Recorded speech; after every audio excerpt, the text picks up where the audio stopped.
Hezbollah का Israel पर पलटवार हुआ है और आईडीएफ के वाहन को कैसे निशाना बनाया गया, ड्रोन से सैन्य वाहन पर हमले। और आपको बता दें पिछले 24 घंटे में यह साफ है कि किस तरीके से इजराइल और हिजबुल्लाह के बीच लगातार हमलों को लेकर खबर आ रही है। अब यह हिजबुल्लाह का इजराइल पर वो पलटवार है जहां आईडीएफ की गाड़ी को निशाना बनाया गया और यह ड्रोन से सैन्य वाहन पर हमले का दावा।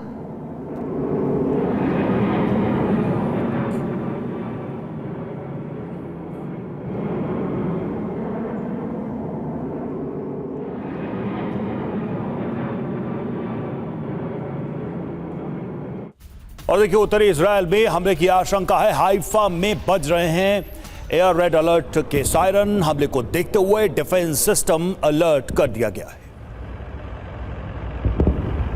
अब इजराइल के लेबनान में अटैक की तस्वीर देखिए। ये हिजबुल्लाह के ठिकानों पर हुई बमबारी को लेकर खबर है, जहां हवाई हमलों में हिजबुल्लाह के 10 लॉन्चर पैड को ध्वस्त कर दिया गया। हिजबुल्लाह के वो ठिकाने जहां इजराइल लगातार एयर स्ट्राइक कर रहा है, उन्हीं में से एक तस्वीर जारी कर यह बड़ा दावा किया गया कि एक साथ हिजबुल्लाह के गढ़ में हमलों को कैसे अंजाम दिया गया।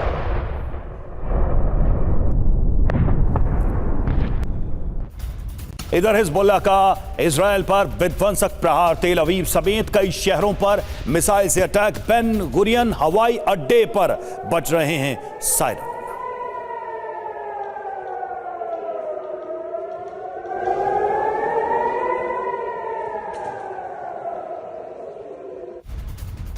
अब इजरायली एयरफोर्स ने भी एयर स्ट्राइक की है। हिजबुल्लाह के ठिकानों पर हमले की एक और तस्वीर है, जहां इजराइल के हमलों के बाद मची तबाही और साफ है कि किस तरीके से हिजबुल्लाह को अब कमजोर करने के लिए उसके rocket depot, launchers, command control centre और हथियार स्टोरेज, सब कुछ इन हमलों में तबाह करने की कोशिश।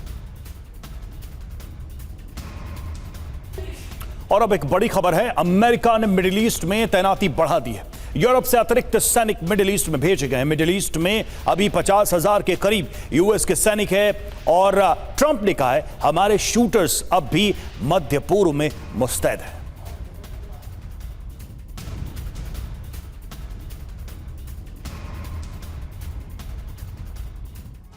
तो क्या सीज फायर भ्रम?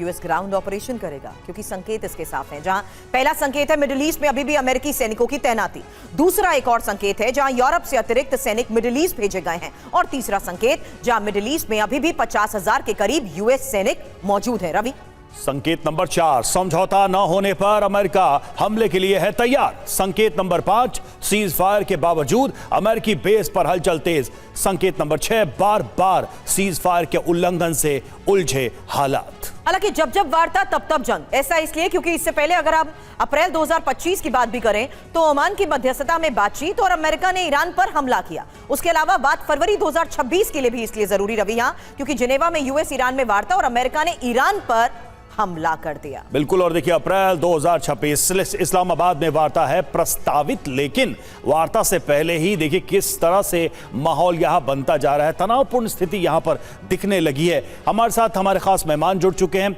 मेजर जनरल ब्रजेश कुमार हमारे साथ मौजूद हैं, रक्षा विशेषज्ञ। ब्रजेश सर, बात यहां पर कुल मिलाकर यह है कि कोई ऐसा फैक्टर दिख ही नहीं रहा जिससे लग रहा है कि बातचीत को आगे बढ़ाकर शांति का रास्ता बनाने की कोशिश हो रही है। इजराइल, लेबनान, ये दिख रहा है फ्रंट ओपन है। इधर ईरान और अमेरिका में बयानों की झड़ी है, हॉर्मुज बंद है। और एक नया प्लेयर पाकिस्तान आ गया, वो कह रहा है इजराइल का अस्तित्व तो नहीं, इविल है इजराइल, उसमें इंडिया को भी जोड़ रहा। बातचीत के पहले माहौल को खराब करने के लिए ख्वाजा आसिफ ने ऐसे ऐसे बयान दे दिए। कहीं कोई फैक्टर दिख रहा है क्या कि वाकई में यह सीज फायर कंटिन्यू होगा, कोई शांति की बात होगी? रवि, ये बहुत ही पेचीदा सा मामला है। अगर हम देखते हैं तो 1979 से आज तक करीब 47 ईयर्स हो गए हैं, और ये इनका जो आपस में मतभेद कभी कभी भीषण या वैसे पॉलिसी के द्वारा चलता रहा है। और पूरे मिडिल ईस्ट में इस दफ़ा तो आग ही पकड़ रखी थी। पूरे गल्फ काउंसिल स्टेट के 6 देश, ईरान, इजराइल, बाहर से अमेरिका, लेबनान, तो पूछिए मत, इतनी सारी फौज, इतने तरह की विचार, इतनी तरह की लड़ाइयाँ, इतने भीषण लड़ाइयाँ चल रही थी। तो स्वाभाविक है उसको सीज फायर तो हो रहा है, उसको समाधान करने में थोड़ा समय लगेगा। कितना समय लगेगा ये कहना मुश्किल है, लेकिन एक बड़ी बात ये है कि दोनों पक्ष जो है, मेन पक्ष है यूएसए और इजराइल एक तरफ और ईरान, बातचीत करने के लिए तैयार है। आज जरूर तीसरा दिन शुरू हो रहा है, लेकिन बातचीत शायद कल से जो शुरू होनी है पाकिस्तान से। तो ये अभी तक जो हम देख रहे हैं बातचीत के पहले, ये पैतरेबाजी है, ये अपनी अपनी जॉकिंग पोजीशन है, या ऐसे भी तत्व हैं जो कहना नहीं मानते हैं। फॉर एग्जाम्पल, ईरान के अंदर अगर IRGC को डिसेंट्रलाइज कर दिया गया है तो आपने देखा कि सीज फायर के बाद भी उसने गोले दागे हैं UAE के ऊपर में, कतर के ऊपर में और सऊदी अरेबिया पे। और इसी दूसरी बात जो ये हो गई है कि इजराइल ने कह दिया है कि भाई जहाँ तक लेबनान की बात है ये सीज फायर लागू नहीं होती है।